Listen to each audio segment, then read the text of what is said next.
Have you ever reached a point where you realize you can't rely on anyone, not even family? It's one of the hardest truths we face as we age, that the emotional and practical support we once expected from family starts to shift, shrink, or even disappear. Kids get busy. Siblings have their own health problems. Friends move, fall ill, or pass on. And suddenly, you're left wondering, who's really there for me? Now that question can hit like a brick wall if you're not ready for it. But here's the good news. You can be ready. In fact, you can build a life at 70 or beyond where you feel strong, grounded, and unshaken no matter who stays or goes. This video is not about being bitter. It's about being wise. Because real support, the kind you can count on in the middle of the night or on a lonely afternoon, often doesn't come from family. It comes from 5 other sources that most people overlook until it's too late. These 5 things are the real backbone of a peaceful, independent life in your 70s and beyond. They are the quiet, powerful forms of support that don't disappoint. You don't grow distant and don't leave you feeling like a burden. Stick with me, because what I'm about to share may just change the way you think about aging and how powerful you truly are. Now let's get started. Number 1, physical mobility. When you're in your 70s, the ability to move freely, independently, and without constant assistance is not just about walking, it's about freedom. It's about dignity. And in many ways, it's the single most important support you can have that doesn't rely on anyone else. Physical mobility means you can get out of bed without help. It means you can cook yourself a warm meal, reach up to your cabinet for the good dishes, or walk out the front door and breathe in the fresh morning air without waiting for someone to assist you. That's power. That's control over your life. And most importantly, that's a kind of emotional support that no one talks about because it gives you confidence and reduces fear. When you can move your body, you worry less about being a burden. Now let's be honest. Staying mobile after 70 doesn't mean running marathons or doing backflips. It means protecting your joints, maintaining your balance, and keeping your muscles strong enough to trust your own legs. Small habits like stretching every morning, walking for 15 minutes a day, or using light resistance bands can make all the difference. And it's never too late to start.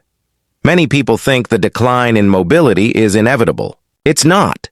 In fact, the more you move, the more your body fights to keep moving. Your body listens to your actions more than your age. Psychologically, physical mobility helps combat a deep fear most older adults carry, the fear of helplessness. When your body becomes dependent, your mind starts shrinking too. You begin to second-guess yourself. You stop planning outings. You avoid trips. You decline invitations, not because you're uninterested, but because you fear not being able to manage. That's not aging. That's shrinking. And you don't have to live that way.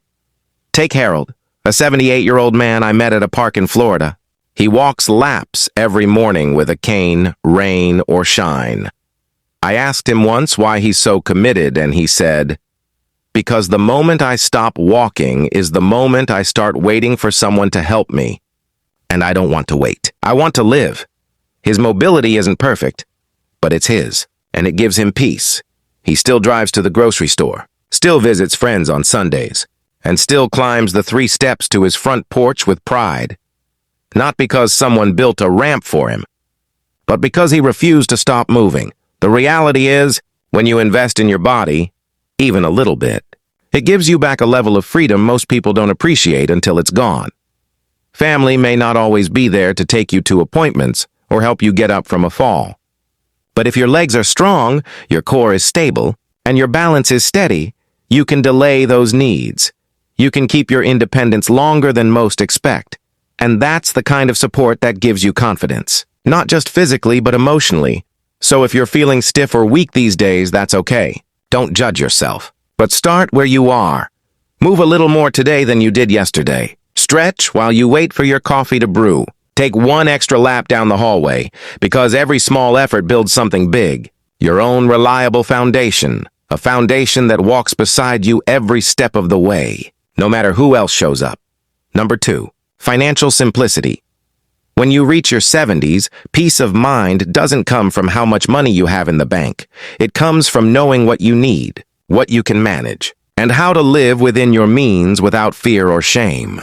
Financial simplicity is one of the strongest supports you can rely on, and it's one of the few you can fully control without needing anyone else. You see, complicated finances become emotional baggage. Juggling multiple accounts, trying to track every subscription, feeling overwhelmed by credit cards, it's not just stressful. It eats away at your sense of stability, and when you're older, stability isn't just about comfort. It's about survival. Because no matter how much family loves you, they can't erase financial chaos, but a clear, simple plan can carry you through the roughest patches. Like a sturdy cane for your soul. And here's the thing most people miss. Simplifying your money doesn't mean giving up control. It means gaining control. A modest lifestyle that fits you, not someone else's expectations. The freedom to buy what you need without second-guessing every dollar. It's like clearing out a cluttered closet. Once things are in order, your brain can rest. Psychologically, financial simplicity removes one of the biggest sources of late-life anxiety. Uncertainty. Many older adults lie awake at night wondering, will I outlive my savings? Or, what if I can't afford a caregiver someday? And these questions haunt them more than physical pain. But when you know where your money goes, when your spending is intentional and your needs are covered without stretching, you sleep better, you walk taller, you feel steadier. Let me share something from my neighbor Lorraine, a 74-year-old widow who once worked as a librarian. After her husband passed, she sat down with a financial counselor and decided to downsize. Smaller home, fewer bills, one credit card, and no more subscriptions she didn't use. She told me, I used to be afraid to check the mail. Now I open every envelope with a clear head and a calm heart. She even started a small savings jar labeled Freedom Fund. Just $10 here and there. But it reminds her that she's in charge of her money, not the other way around. What Lorraine did wasn't magic. It was choice, a quiet, deliberate decision to simplify her financial life. So she could focus on living, not just surviving. And here's the most powerful part. When your finances are simple, you need fewer people to manage them. You don't have to call your son every time you have a billing question. You don't have to wait for a family member to explain the fine print. You can handle it. You're the captain, so if you feel overwhelmed by your money right now, take a breath. You're not alone, and you don't need to be rich. You just need to be clear. Cancel what you don't use. Combine what you can. Write down what comes in and what goes out. Make it so simple you could explain it to a friend over a cup of coffee. Because in the end, peace isn't in the numbers. It's in the knowing. If you're still watching this video and finding these insights valuable, please comment number 2 below to let me know you're here. And if you haven't subscribed yet, I recommend you subscribe and turn on the bell so you don't miss any videos. Your support helps us continue creating good content to inform and inspire you.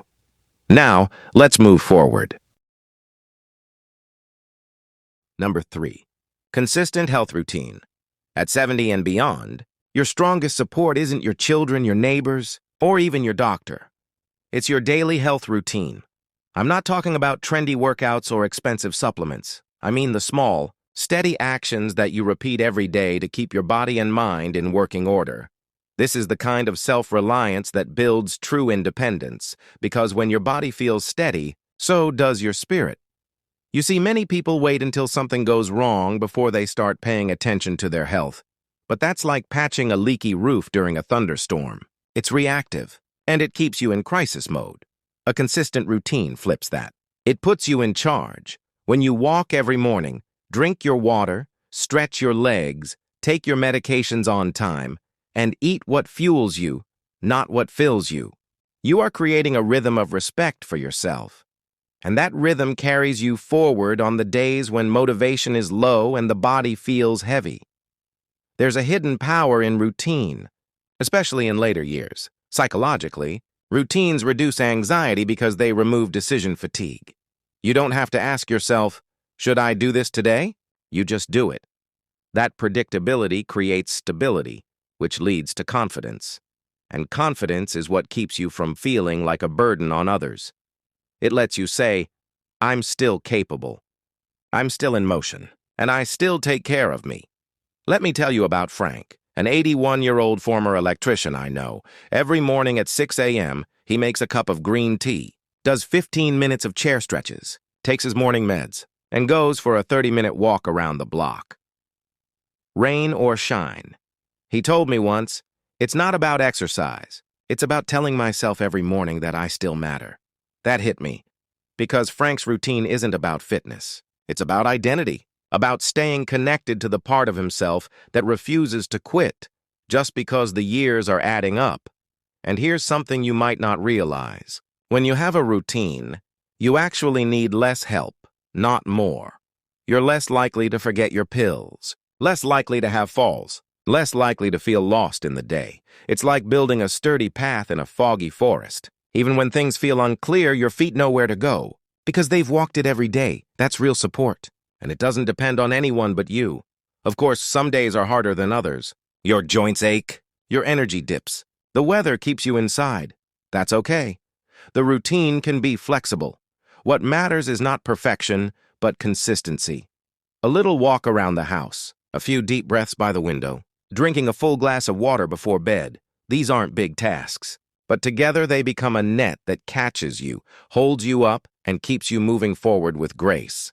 So, if you're feeling stuck or you've let your routine slide lately, start small. One habit, one action.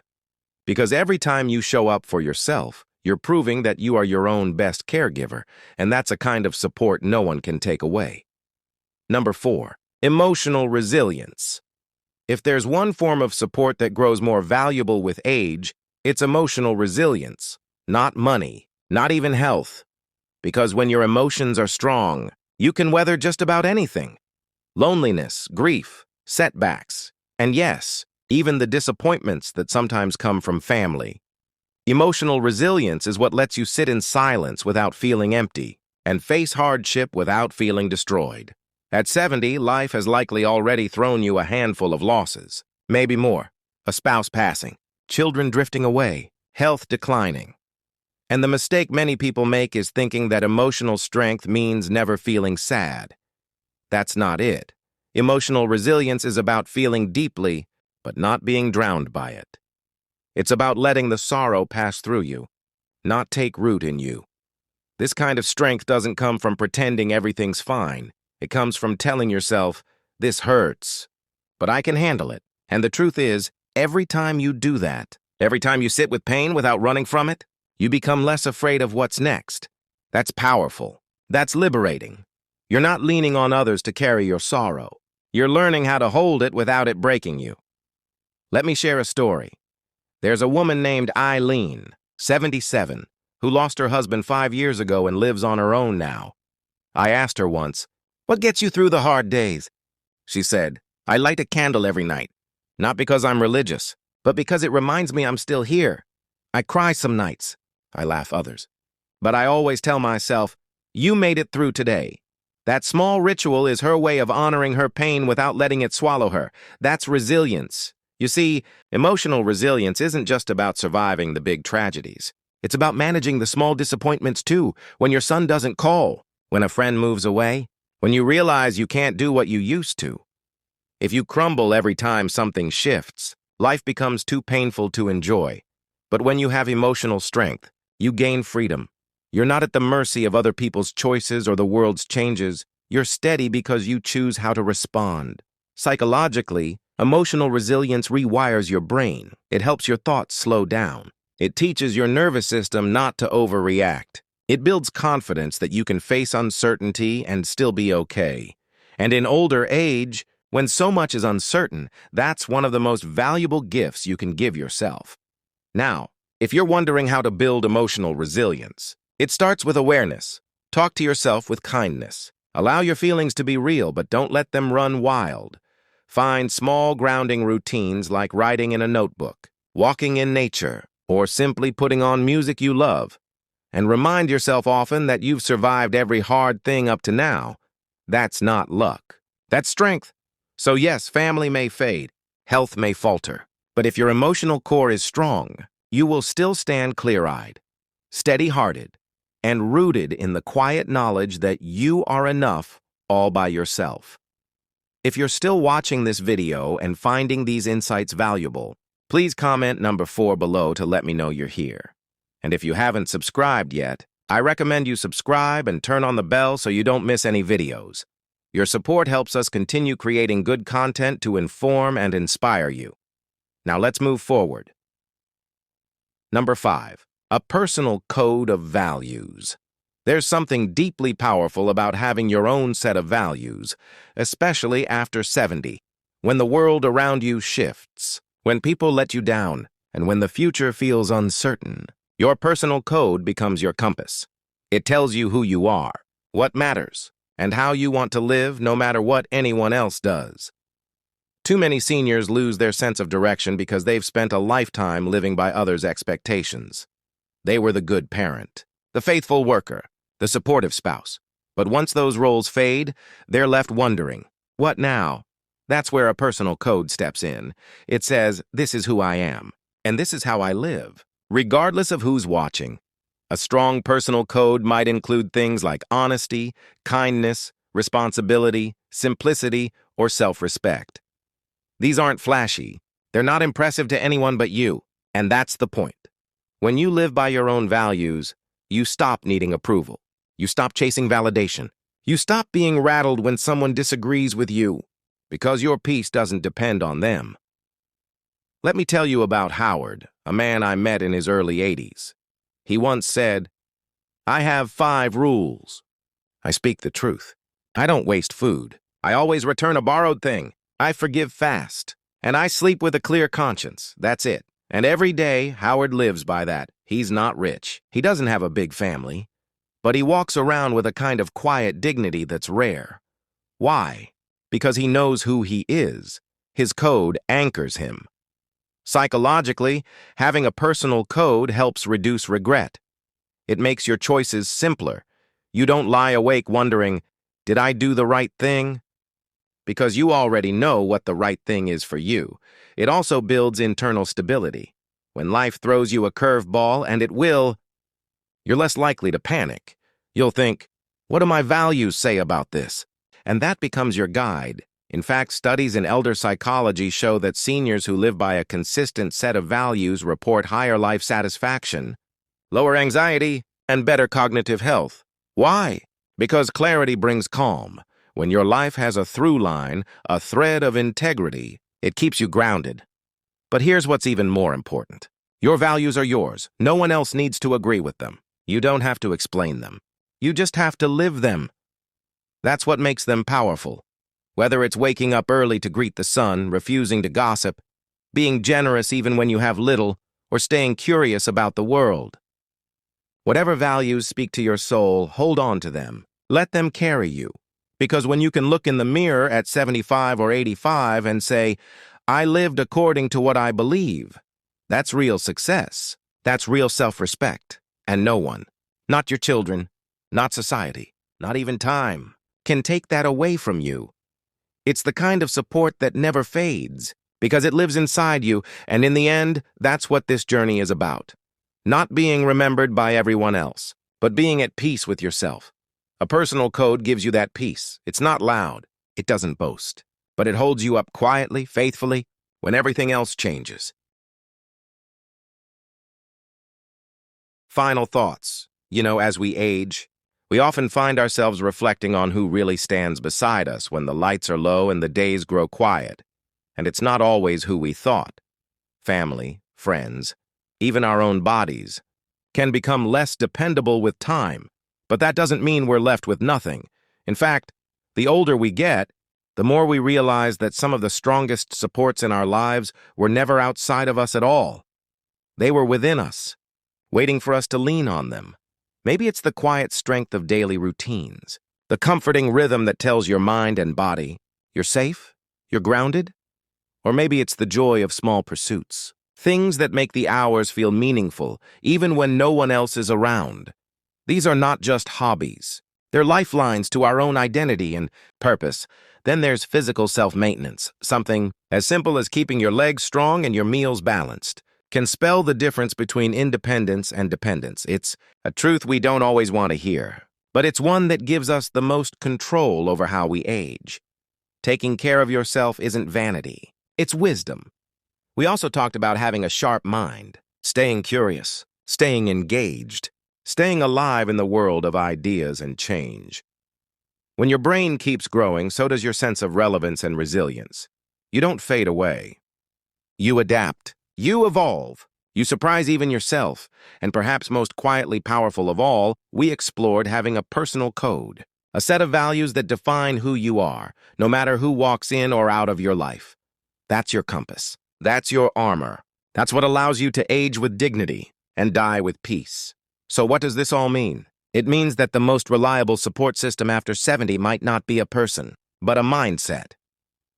A way of living rooted in habits, beliefs, and practices that keep you steady no matter what the world does. It's about becoming your own foundation.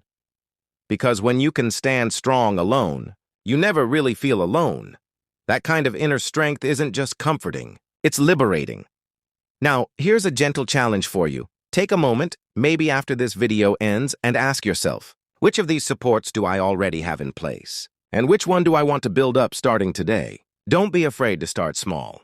Big. Changes begin with one quiet decision made in the privacy of your own heart. Thank you for joining us today. We'd love to hear from you. Leave a comment below and share one thing you learned today and how you plan to use it in your life. Your thoughts are important to us, so don't hesitate to share them. Reading your comments gives us great motivation and encouragement. If you enjoyed this video and found it helpful, please like, subscribe, and share. Your support helps us continue creating good content to inform and inspire you. Thanks for watching, and we look forward to seeing you in the next video.